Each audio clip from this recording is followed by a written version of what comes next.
Hello and welcome to The Point of View by Harbinger Systems. My name is Jomi John and I'm the host of this series where we bring to you the most exciting trends in technology, especially those that help product builders like you. Today's topic is very interesting and it talks about such a technology which is called as virtual reality, as it is also popularly known, and it is a hot and significant trend in the edtech world. It seems to be poised to revolutionize higher education as it is evident from its widespread recognition and adoption over the few years. In the backdrop of COVID 19, that forced learning institutions to think beyond classroom tutoring, especially virtual reality, will turn to also be a boon, is what a lot of people are thinking and evaluating at the moment. With its capability to create a simulated environment that can mirror real objects or personas, virtual reality has the potential for captivating a tech-savvy young generation that loves digital gadgets and has decreasing attention spans at the same time. So, is virtual reality a mere novelty, a flash in the pan, or is it a potential disruptor that will change everything? That is a question worth examining. Thank you for joining our point of view session today that is going to help you look at both the facets of the virtual reality and the edtech side of things. And to deep dive into this excitement and the apprehension around this trending topic is Ullas Bodankar, a passionate edtech professional with over 20 years of experience in the education and training industry, and he has a specific interest in the implementation of technology to enhance the entire teaching and learning experience. A very warm welcome to you, Ullas. Thank you, Jomi. And I think I'm all excited to have this POE session with you. And the subject is definitely fascinating. But before we go on to the topic, let me introduce Jomi to the audience. Jomi is a senior technology consultant at Harbinger and has over 10 years of experience. And interestingly, she is also a champion of DNI, and she runs her own network to promote and make people aware on the DNI aspects. So great to do this with you, Jomi. So let me first begin by one of the sentences that Jomi spoke about, which is, is virtual reality a mere novelty? So an example comes to my mind. I went for a sample VR training recently, and this was about understanding helicopter rotor blades system. So we put on the headgear and we were transformed to a helipad, and where we witnessed the actual helicopter rotor initiation, the full throttle and switch off. And then we were taken to a workshop setting where we actually dismantled the entire rotor system and reassembled it. So along with the headgear, we also had some special gloves, so we could actually use our hands and go down to the last nut and bolt to kind of remove it and reassemble it. So you can imagine how interesting this was. What better way to learn, and how difficult this would be to do it in the real world. Yeah. Okay. The third part of was the fun part, where we had to actually jump off the helicopter. So as we all lined up, we were so scared to take the step because that experience was so real. So you can imagine that you were looking down from the helicopter, and you, as in real space, you want to just jump off. We know fully well that you're sitting in a chair and nothing's going to happen, but it was scary like hell. So you can imagine, VR is probably sometimes more real than the reality. Yeah. So definitely it's not a novelty. Yeah, I think it's a great tool for training. Yeah. Yeah, thanks for beginning with such an exhilarating experience that you've had. But apart from Ullas jumping off helicopters and living that experience, I think what he was trying to say is VR technology has made interesting and also impressive forays into the education domain. And I think uh, this entire pandemic, where we have seen that there has been a big sort of distance between the teacher and the learner. Adoption of such immersive technologies have basically um, really helped this whole teacher and student equation, and hence that's been a big trigger for this whole virtual reality technology as well. So another thing that I have noticed is digitization has also made education boundaryless, where fostering collaboration between different uh, parties who are involved in education has basically created a huge opportunity for higher education, and professional education also, where students are able to not just enroll from anywhere in the world, but also helps in making that whole experience very engaging. So this is some of the I've seen this COVID being a very big um, driver to the whole adoption. What do you think are the other major business drivers to this? Yeah, yeah, Swami, there are quite a few business drivers, but what I would say is that the VR technology itself, is one of the biggest drivers because it has the potential to make learning fun, learning immersive, engaging, and at the same time, easy. So, and when it comes to hands-on skill building or experiential learning, there's probably nothing that compares to the benefits that VR provides. And rightly so, we see a lot of collaborations happening between higher education institutes and the industry, which is very encouraging. So in 2020, a group of more than 150 institutions across 25 countries came together to form what they call iLearn, which is Immersive Learning Research Network. And they, as champions of higher education in VR, freely share ideas and information and knowledge about how to start a VR program. They're also working on creating policy frameworks, creating ethical guidelines, and setting up immersive technology standards, and also deal with some of the other challenges that are coming up with respect to VR implementation. And some of the companies involved in these collaborations are Microsoft, Lenovo, HP, HTC, and these partnerships are definitely accelerating the adoption and implementation of VR solutions. And you also mentioned about COVID-19. So there is an example, which is very recent. The Imperial College of London, they have been partnering with Microsoft and using one of their HoloLens headset.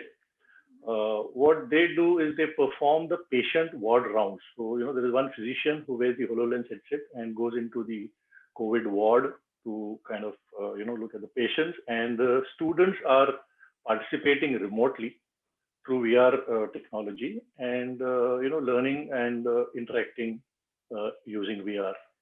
Wow, So, yeah. that's interesting, because I mean that's an actual usage of virtual reality into like to mimic the actual in-person experience. So that's a great, yep, that's the kind of examples Yeah. that we should be looking at. Yeah.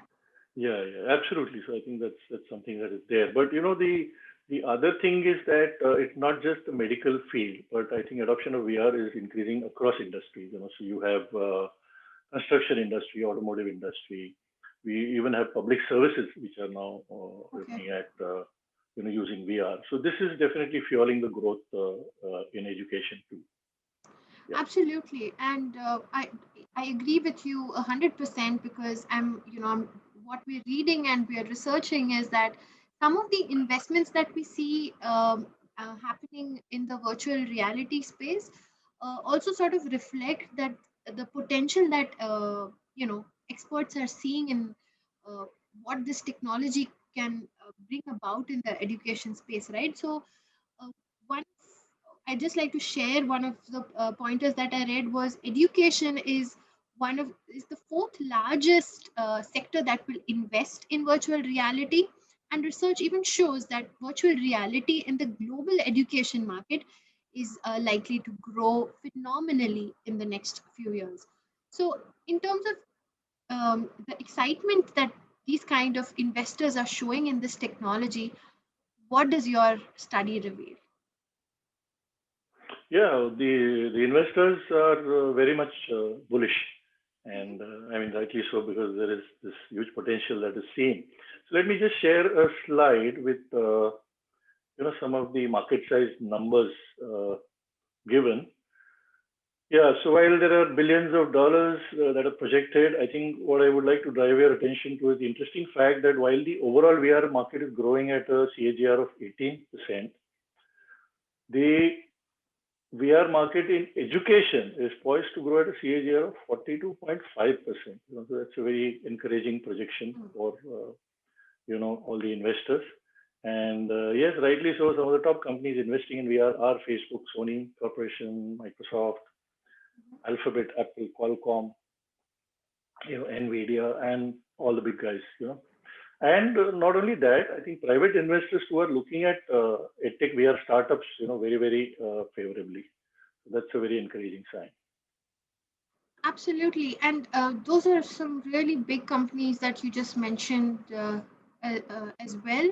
So that looks really interesting. And why you said that, there is, we see that there is a sizable number of educators, trainers that seem to be fascinated by this new technology, and its potential, like you rightly said. So but there is also marked hesitation in by others to committing to this technology because of the inherent barriers that possibly we'll discuss that as well. So there is this entire fascinating debate that's going on, whether this really has the potential or not. And Harbinger itself, at Harbinger itself, a lot of us are actually following this with a lot of passion. So with that light, I feel that a lot of industry leaders feel that VR is not exactly the best possible scalable option that can be incorporated into their own existing ed tech stack. So is this understanding correct, and what do you think about that as well? Yeah, Jomi, you're right. See, in the broader sense, yes, there is, it's an evolving market. But in spite of many challenges, let me just highlight two of the major challenges. One is the need for specialized hardware. And second, I would say, is the need for content which can really deliver engaging, VR experience. So, so let me stick to these two. Sorry. So the first one is, the hardware part, where I think the headsets form an important component, and procuring headsets, wearing capabilities is always a challenge. But companies like Oculus, HTC, HP, Pimax, these are some of the companies that are doing a great job of fulfilling this need. And also, there are a growing number of companies that are coming up with affordable next generation PC compatible headsets, that are going to change the equation. They're going to make, jumping into VR that much more easier. A company like Zspace is developing specialized laptops and glasses, and newer innovations that are coming in, would probably mean that you just strap a mobile phone and, dive into VR, or maybe even just with contact lenses, special contact lenses. Oh wow, that's interesting. So Yeah, newer pair of contact lenses for me and newer pair of glasses for you, right? yeah, yes, we'll I all, hope that's get not an. the yeah, but I hope that that's not the only challenge. Is hardware the only challenge in VR, or there's more? No, no, like I mentioned, I think the bigger challenge is content. I think the content, getting the right content to create that, experiential training, that would probably be the largest challenge, because it calls for extremely specialized set of people to create the, this kind of training modules, and therefore there is always a stronger desire that, can we get more of it? Can we get more of it? So you can imagine the rotor blade experience that I spoke about, how difficult it would Right. be to create that entire training module. Yeah. So, so obviously, initiatives are being taken by companies, and those that are focusing on democratization of content creation are making an impact on adoption. And I would like to name a few companies here which are, helping content developers to kind of create great VR experiences. So these are Unity, Unreal Engine, Epic, and there's a large list of a lot of startups who are, venturing into this space. Great. And does that mean that there eventually, you mentioned content creation and hardware. So does that mean that eventually there will be more investments and costs in the entire infrastructure, or to basically get to VR in the first place? Yeah, Jomi, I think, yes, initially, like, all new initiatives, the investments are higher. Mhm. Okay. And like they say that, all good things come with a heavy price tag. But we have seen that, it's been happening for all technology solutions that, sooner or later economies of scale catch up, they have a role to play, and make the VR experience affordable for everybody. Absolutely, that makes sense. And there is one more aspect, which is, I think we haven't really touched upon that, but let's bring it up, is this whole health side of it, right? Having effects of VR technology on human health as such. Is there something that you have uh, looked up, and something that's sizable for Yes. our users? Yeah, Jomi, I think there is also some mention about, people having had some side effects. So there is one unfamous example of the Black Mirror where, one of the users experienced acute, dizziness. So there is an element of disorientation, and it can be caused due to some imbalance in the what they call as the vestibular system, which is, between the ears, and this happens because of so again, the example of jumping off a helicopter, so where you are having a free fall, Hmm. and you're experiencing that, while in reality you are sitting in a chair or standing somewhere. So there is a difference in the motion and the static body. So this is what which can cause some kind of side effects. So there is this is recognized, and Oculus, which is one of the headset companies, they in fact recommend that a 10 to 15-minute break is a must after usage for 30 minutes. And they also put in their handbook that 1 in 4,000 may experience some discomfort. So while that is said, there is no scientific evidence that virtual reality can provoke any permanent damage. And we also see that technology is getting refined day by day, and I'm sure the experience is going to become more seamless and smooth.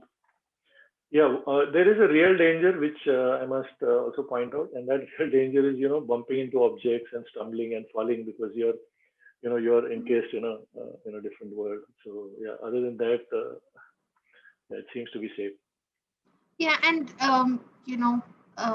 what's interesting in what you said is, looks like technology itself is the answer to this technology problem, right? Wherein technology needs to needs to be utilized to ensure that that entire experience doesn't really affect the the human mind, or our our bodies in a way that is not really suitable for us.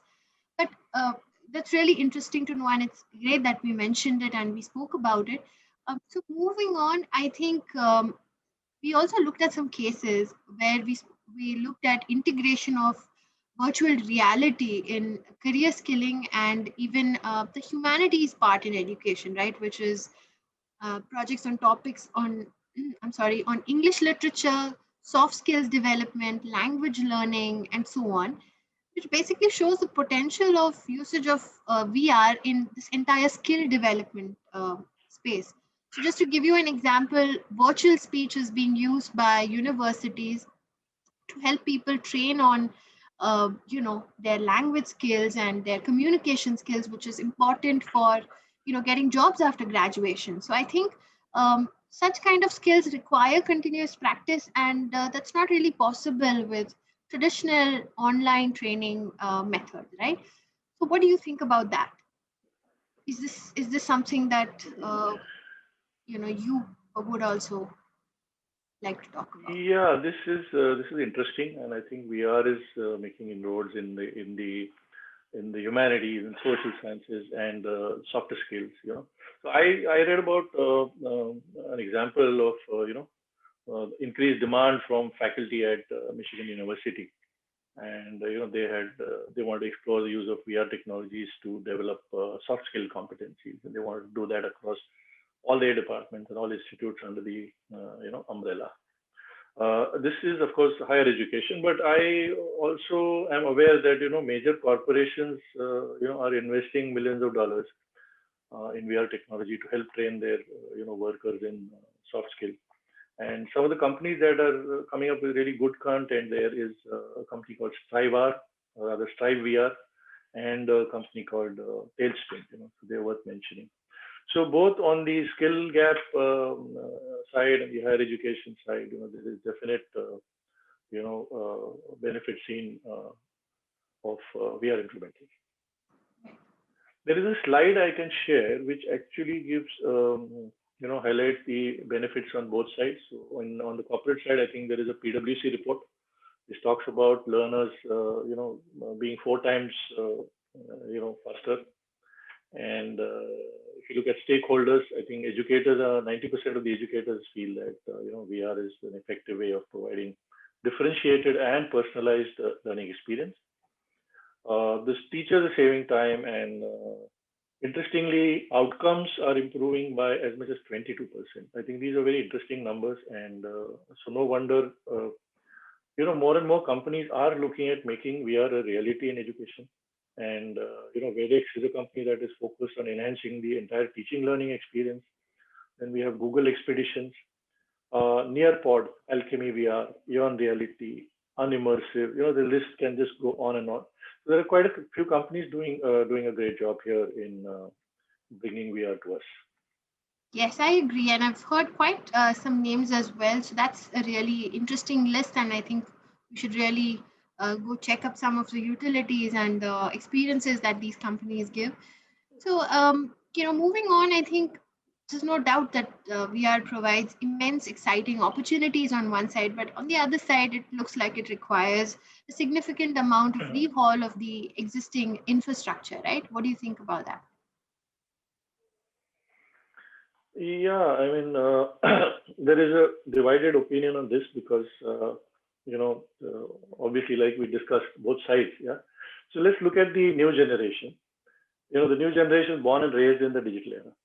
They'll obviously love technology, and Yeah. they would want to look at newer ways of learning, and more than the traditional way. So VR technology is going to play a big role and would be a preferred choice. And so far, whatever we have discussed, I think the advantages seem to outweigh the challenges. However, we are very clear that disadvantages cannot be ignored and will have to be dealt with. So overall, I think the modernization of education through the use of VR, it can be quite a productive accomplishment. And I think that nails it. I think the entire modernization piece is critical, and sort of outweighs the whole discussion. But I agree with you that we must also look at the other side of it. But are we back to the same question, VR or not to VR, something that we started with in the first place? I always feel like I always feel like Hamlet who's asking to be or not to be, and having that whole air about me. But I think the next logical step over here would be to speak to some of the industry leaders who have worked in this space and have a lot of real experience with these technologies and get their perspective on this topic. And that's what we've arranged our next power hour on the same topic, on the whole readiness of or the adaptable adoption of a virtual reality in mainstream education. So I hope, I just wanted to make sure that our viewers know that there is something like this coming up, and you should definitely check it out.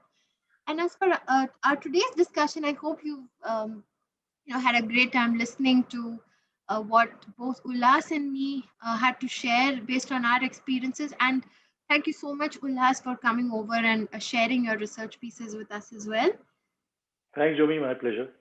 Yeah, and I think if you feel like asking Ullas or me any questions, feel free to write to us at consulting@harvingergroup.com, or you could also drop us a comment below and let us know how you like this session, and we'll be more than happy to answer your questions as they come.